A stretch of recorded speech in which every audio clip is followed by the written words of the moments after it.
連休住職三木大雲です。本日も怪談説法を始めさせていただきます。今回もですね、この京都蓮久寺の本堂から、お届けさせていただいております。もう非常に私が今時間がなくてですね、ちょっと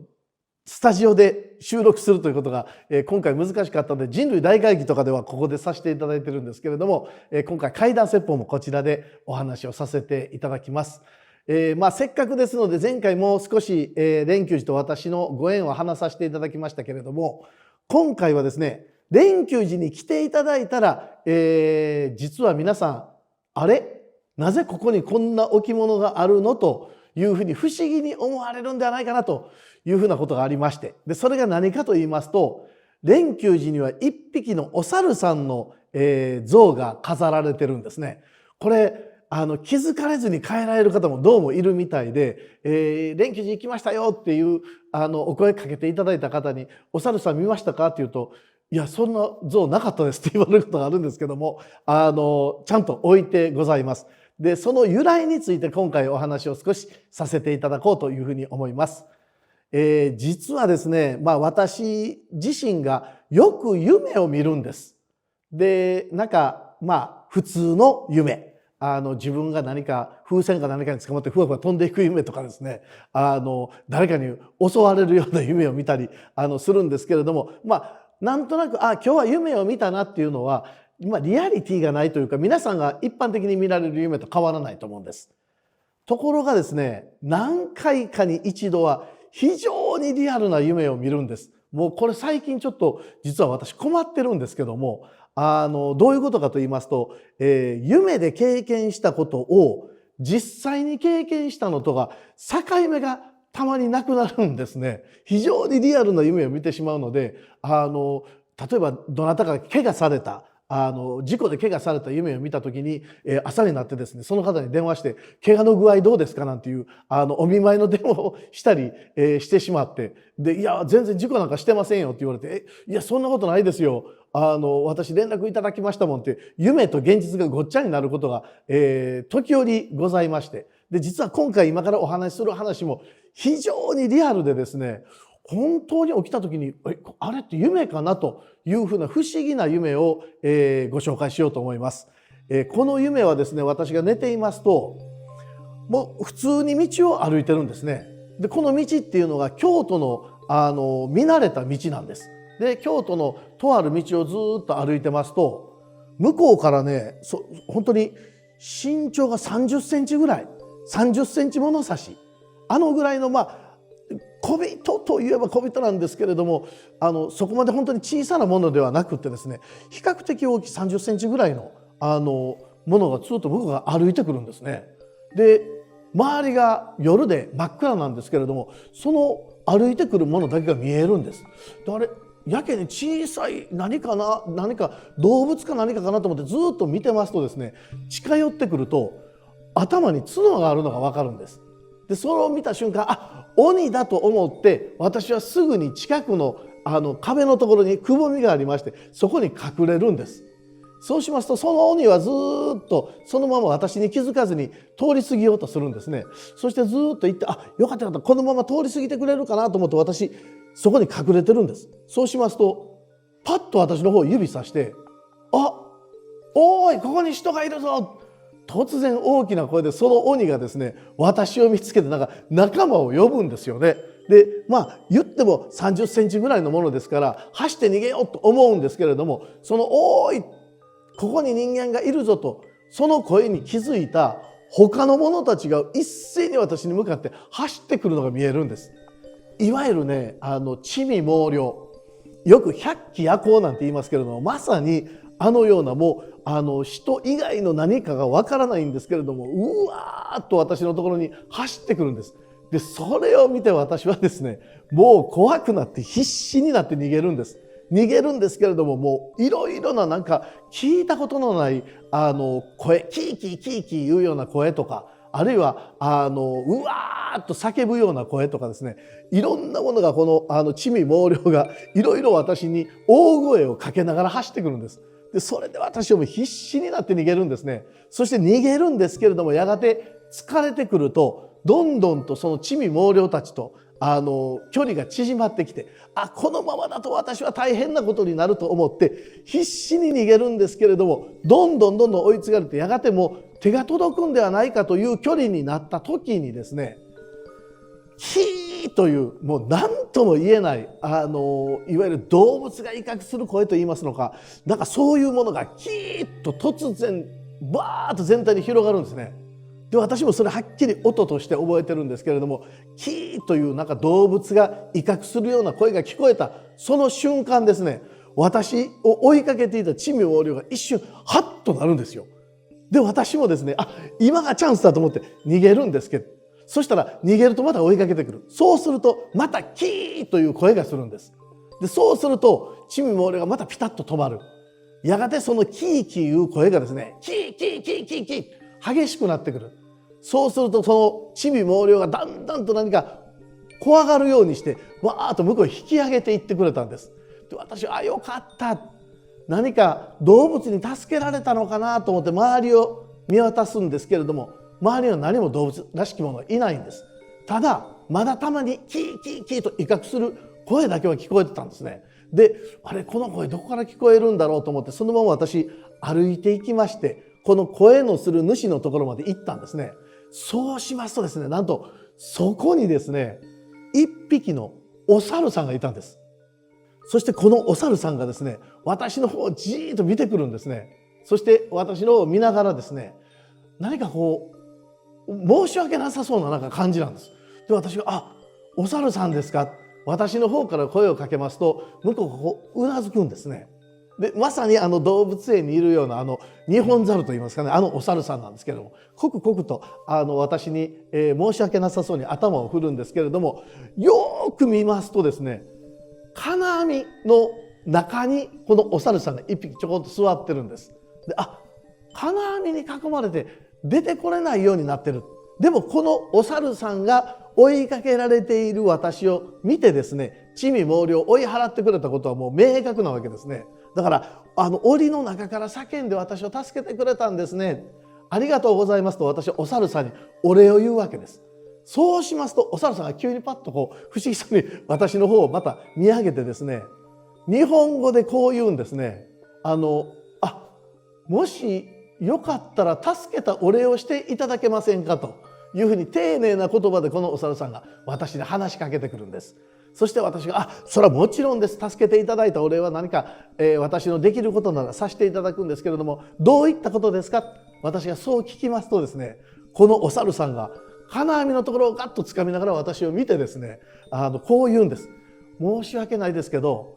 黒いお札を取っていただけませんか。よく見ると金網の上のところに黒いお札が、置いてあるというのか貼ってあるというのか、そこにあったんですね。確かにありますね。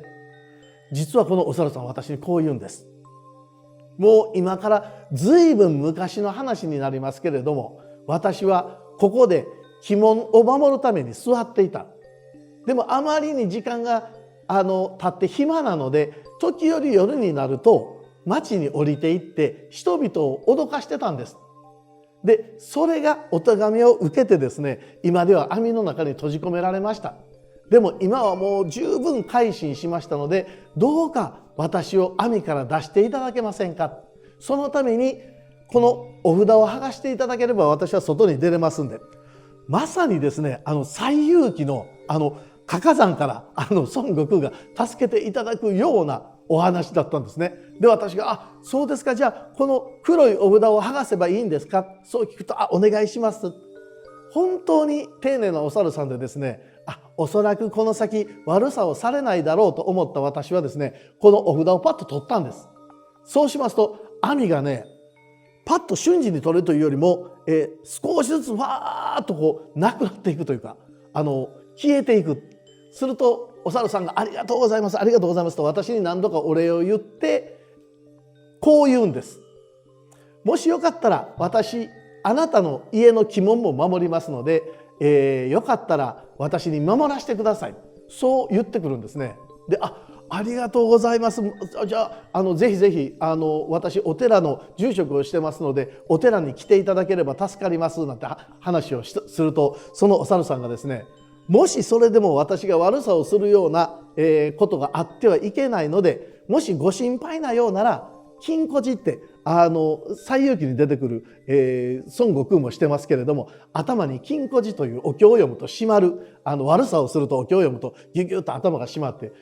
痛くなる、その輪っかのことを金庫寺と言うんですけれども、もしよかったら金庫寺をつけていただければ幸いですみたいなことを言ってくるんですね。で、そうですか、ありがとうございます。話しているとふーっと上から光の玉のようなものがお猿さんにポツンと当たるんです。で、当たるというか、入っていくというか、光の玉がポッとお猿さんの頭のところに来た時に、まさにその金庫寺にパッと変わってですね、お猿さんの頭につくんです。そしてお猿さんが、後に蓮久寺に、行かしていただきますと言って、私行きますというお約束を聞いて夢から覚めるんですね。夢から覚めた時に、これがまた非常にリアルでですね、心臓はドキドキしていて、走った後ですので汗だくになっていてですね、疲れた夢だったな、でもあれはきっと夢だな、もう靴も履いてませんしね、しばらくして絶対夢だというふうに思っていたんですが、その時ちょうどですね、沖縄の方でシーサーを作っておられる方がおられまして、それのね、たまたまインスタグラムを見るんです。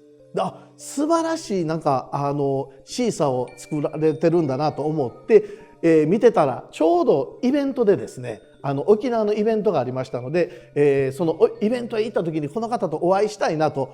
思ってたんですけれども、なかなかそこまで行く時間がないかなと思っていたら、なんとですね、1日早くチケットを間違って、事務所が取ってですね、1日時間ができたので、それでは、インスタのその場所へ行こうということで、偶然できた時間で私がそこへ寄せていただいて、そして行きますとですね、もう職人さんが「このインスタ見てくださってるんですか、ありがとうございます」で、実はそこでですね、何かもしよかったら作品、言っていただいたら自由に作りますんでというお話いただいたんで、それではぜひということで作っていただいたのがこのお猿さんなんです。そしてこのお猿さんの像、ぜひ作ってくださいとお願いして、その瞬間、そうか、なぜ私お猿さんの像なんか頼んでるんだろうというふうに思った時に、そうだそうだ、あの時そんな夢を見たな、もしかするとお猿さんが、何か器を作ってくださったらそこに魂が入りますというふうに、思ってくださったのかなと思ったので、この職人さんにお願いしてですね、お猿さんを作っていただく運びとなり、今はちゃんと焼き上がってですね、陶器でできてるんですけれども、実は、蓮久寺では裏鬼門にそのお猿さんを飾らせていただいております。本当は元来なら鬼門に置いたりするんですけれども、蓮久寺ではあえて裏鬼門にお猿さんを置かせていただいてます。これは明牛虎烏辰巳で十二支、これを方角に当てはめた時に、裏鬼門が羊猿の方角で、その鬼門が牛虎になるわけですね。で、鬼門から鬼が入ってくるので、裏鬼門で出ていくというふうにされてるんですけれども、裏鬼門からお猿さんを置くことで、一つ鬼門封じになるんではないかということで、正式な場所、裏鬼門の方にお猿さんを置いているというのがこの蓮久寺でございます。そしてですね、この京都、実はこの話、もしかするとやはりただの夢ではなかったんではないかなということが一つありまして、それが何かと申しますと、京都の御所にあります、猿ヶ辻という場所があるんですけれども、これは御所の中に入っていただくと、白壁の塀がずっと続いているところのちょうど北東角、鬼門の方角ですね、ここが、四角くできてなくてですね、こうずっと白壁があって、北角だけがペコッと角を取ってあるんです。で、これ何かというと、京都は特になんですけれども、陰陽道の教えもあって、鬼門が不吉だということで角を落とすんですね、京都では。で、これ非常に大きな、企業の会社さんなんかでもそうですけれども、角を丸めてみたり、角を確実に切ってみたりされるんですけど、この御所では切ってあるんです。これなぜかというと、鬼門から鬼が入ってきますから、鬼の角、要するに角を取ることで角を取るというふうに転じるので、角をへこましてですね、角を取っても鬼門の場所の鬼の角を取るんだという願いを込めて角を取ってあるんです。そして御所で、その猿ヶ辻というところにですね、実は、お猿さんが彫ってあるんです、上のところに。で網に入ってるんですね、そこのお猿さんも。なぜかと申しますと、こんな言い伝えがありまして、昔この京都御所の肝を守るためにお猿さん、そこに像が彫られてたんですけれども、夜な夜な京都の町でいたずらをするそうなんですね。ですので困った役人さんがもうここから出るなということで網を張った。そしてお猿さんがその中にいると。今現在も京都御所の方に行って猿ヶ辻に行かれますとですね、彫刻が彫ってあるお猿さんがおられるんですけど、今で網が張ってあるんですね。ですからもしかすると私が夢で見たのはこのお猿さんなのかもしれません。もしかすると全く他のお猿さんかもしれませんけれども、でも実際に京都にそういった言い伝えが同じようにあるんだなというふうに嬉しく感じました。で、今蓮久寺ではその網に入っていないお猿さんがですね、本堂の上の方を見上げていただくとございますので、ぜひ蓮久寺にお越しの際にはそのお猿さんにも手を合わせていただけたら嬉しいなというふうに思います。ということで本日も怪談説法これで終わらせていただきます。どうもありがとうございました。